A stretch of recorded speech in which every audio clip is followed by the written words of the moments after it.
درداء کو انہوں نے مقرر کیا. پھر بیان کرتے انما کان الحق معه اے ما علی رضی اللہ تعالیٰ عنہ فی تلک النوبہ لصحت بیعته وانعقادها فکان علی الحق فی قتال معاویہ بصفین.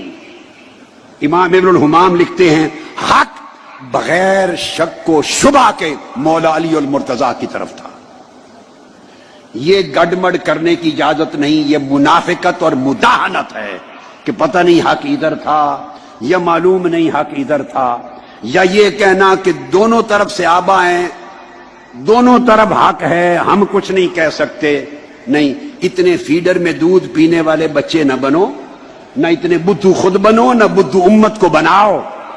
حق کی ہر ایک کو پہچان ہے. 1400 سال میں ہزاروں کتابیں بھری پڑی ہیں اس پر، ہر کتاب نے حق کو کھول کے لکھ دیا ہے. پھر آگے فرماتے ہیں کہ قتال صفین میں جب جنگ صفین ہو گئی تھی بغیر شک و شبہ کے حق مولا علی المرتضیٰ کے ساتھ تھا. اب صاحب فتح القدیر لکھتے ہیں کہ اس پر دلیل قولہ علیہ الصلاۃ والسلام لعمار، جو متفق علیہ حدیث بخاری مسلم کی کہ آقا نے فرمایا ستقتلک الفئۃ الباغیہ، عمار تمہیں ایک باغی گروہ قتل کرے گا، شہید کرے گا. اب آقا علیہ السلام جس گروہ کو باغی کہہ دیں، دنیا میں کون مسلمان ہے محمد مصطفیٰ کا کلمہ پڑھنے والا اور خود کو مصطفیٰ کا امتی کہنے والا، جس گروہ کو مصطفیٰ الفئۃ الباغیہ کہہ دے، اس کے بعد وہ ان کے فیضان کے چشمے جاری کرے اور ان کی تقریریں کرے اور ان کے عرسوں کا اعلان کرے. خدا کے لیے یہ کام 1300 سال میں اہل سنت کے اکابر نے نہیں کیا تھا. یہ فتنہ نہ بپا کرو. خاموشی مسلک اہل سنت بس، مگر خاموشی مداہنت کے ساتھ نہیں، وضاحت کے ساتھ کہ حق پر کون تھا اور کون غلطی پر تھا. ان کو خروج اور بغاوت کا لکھا ہے اس عمل کو. اور اس کے بعد پھر آگے میں دیکھیے، کسی کو شوق ہو مجھ پر فتویٰ نہ لگائیں، مجھ سے پہلے امام مرغینانی صاحب الہدایہ پہ لگائیں، امام ابو منصور بغدادی پر لگائیں، امام ابو المعین النصفی پہ لگائیں، صاحب شرح المواقف پہ لگائیں، صاحب شرح المقاصد پہ لگائیں، اور صاحب شرح عقائد نصفیہ پہ لگائیں. میں نے کل درجنوں کتب حافظ ابن جرسکلانی پہ لگائیں، امام عینی پہ لگائیں. میں نے آپ کو 1300 سال کی تاریخ علم کل پڑھا دی. ان پہ جو فتویٰ لگائیں اس میں بھی شریک ہوں.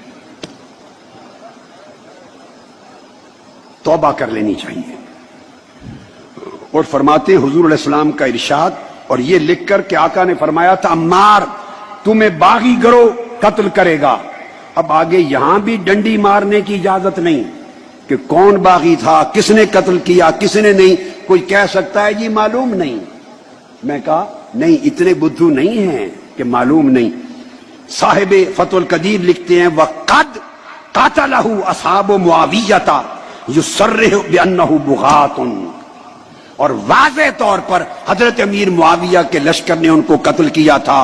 یہ تصریح کرتا ہے اس امر کی کہ یہ طبقہ باغیوں کا طبقہ تھا. اس کے بعد دوسری مثال دیتے ہیں امام ابن الحمام فتح القدیر میں، پہلی حضرت امیر معاویہ رضی اللہ تعالیٰ عنہ کے دور کی. دوسری وَأَمَّا الْحَجَّاجِ فَحَالُهُ مَعْرُوفٌ، اس کا ظالم و جابر اور جائر ہونا معروف ہے. دوسری اس کی مثال دیتے ہیں کہ اس کے زمانے میں بھی تابعین میں سے اس نے جس کو جج مقرر کیا، جو اہل تھے انہوں نے منصب لے لیا. یہ فقہی مسئلہ بیان کر رہے ہیں، تفریع، کہ جج ہونا اگر مقرر کر دے سلطان جائر تو لوگوں کو انصاف کی فراہمی کا معاملہ انکار نہ کرے، وہ جائز ہے. تیسری دلیل یزید کی دیتے ہیں کہ اس کے دور میں بھی یزید ملعون تھا، بدبخت تھا، جہنمی تھا، بے ایمان تھا، لعنتی تھا، اور میں تو اس کو کافر کہتا ہوں، میرا فتویٰ کفر کا ہے. لعین تھا، اور کہتے ہیں مگر ایسے جائر کے زمانے میں بھی جن تابعین کو جج اور قاضی مقرر کیا، لوگوں کو انصاف کی فراہمی کی خاطر انہوں نے بھی قبول کیا منصب. اب آپ دیکھیں کیا مثالیں دی ہیں. یہ مثالیں میں نہیں دے رہا ہوں. پھر چوتھی مثال دی ہے صاحب فتح القدیر نے. وہ کہا ہے کہ اس کی مثال یوں بھی ہے جیسے بلاد مغرب میں غیر مسلموں کا قبضہ ہے مسلمان زمینوں پر. مسلم ممالک پر غیر مسلموں کا قبضہ ہے بلاد المغرب میں، مغرب کا جو موراکو وغیرہ کے بلاد میں، اور بلاد حبشہ میں. مگر وہاں مسلمان ہے ہی کوئی نہیں سلطان، لیکن لوگوں کے مسائل حل کرنے اور انصاف کی فراہمی کے لیے لوگ مل کر خود ہی اپنا کسی کو والی اور گورنر مقرر کر لیتے ہیں، خود ہی اپنا جج مقرر کر لیتے ہیں، خود بھی جمعہ اور عید کی نماز کے لیے امام مقرر کر لیتے ہیں. یہ تقرری بھی جائز ہے. وہ کہتے ہیں جس طرح یہ تقرریاں لوگوں کی ضروریات کو پورا کرنے کے لیے جائز ہیں، اس طرح ایسی تقرری ان کے دور میں بھی جائز ہے. اب میرا خیال ہے کوئی 2 سال کا بچہ ہوگا تو شاید اس کو سمجھنا آئے، شاید 3 سے 4 سال سے اوپر کی عمر کا بچہ بھی نہیں رہے گا جس کو سمجھنا آئے. اب یہی کتاب الہدایہ، اس کی ایک اور شرح ہے البنایہ، امام عینی کی، امام بدر الدین العینی، ان کی شرح البنایہ علی الہدایہ. اب اس کی عبارت لے لیں، وہ بھی یہی کہتے ہیں والحق کان بید علی رضی اللہ تعالی عنہ فی نوبتہ. اس ٹرم میں، اس باری میں حق مولا علی کے طرف تھا. یہ بیان کر کے آگے جملہ سن لیں العنایہ. میں بڑا اہم جملہ بتا رہا ہوں شرح الہدایہ پر. فقہ حنفی کی مسلم کتاب، یہ امام عینی شارح بخاری بھی ہیں، عمدۃ القاری کے مصنف، اور یہ شارح ہدایہ بھی ہیں البنایہ.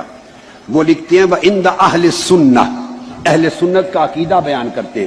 وَعِنْدَ أَهْلِ السُّنَّةِ معاویہ رضی اللہ عنہ کان باغیاً فی نوبت علی رضی اللہ تعالیٰ عنہ، کہ مولا علی مرتضیٰ کے دور خلافت میں حضرت امیر معاویہ رضی اللہ تعالیٰ عنہ، ان کے لیے یہ لفظ بغاوت کا استعمال کیا. عبارتیں پڑھے ہوئے اور یہ کتابیں پڑھے ہوئے اور کچھ نہیں تو 40-45 برس گزر گئے. 1970 سے پہلے کتنا زمانہ ہو گیا؟ 48 سال ہو گئے جی. 48-50 سال گزر گئے، چونکہ 70 سال 2 سال پہلے پڑھی تھی. مجھے تو یہ کتابیں، یہ عبارتیں پڑھے 50 سال گزر گئے تھے، میں نے کبھی بیان نہیں کی. مگر اب میں نے دیکھا کہ امت میں فتنہ پیدا ہو رہا ہے، لوگوں کے عقیدے اور اہل بیت اطہار کے ساتھ نسبت، محبت اور مودت، اسے متزلزل کیا جا رہا ہے. میرا فرض تھا، میں نے جواب دہ ہونا ہے اپنے مولا اللہ کی بارگاہ میں، کہ میں وہ پردے اٹھاؤں غفلت کے، نادانی کے، اور لوگوں کو حق دکھاؤں.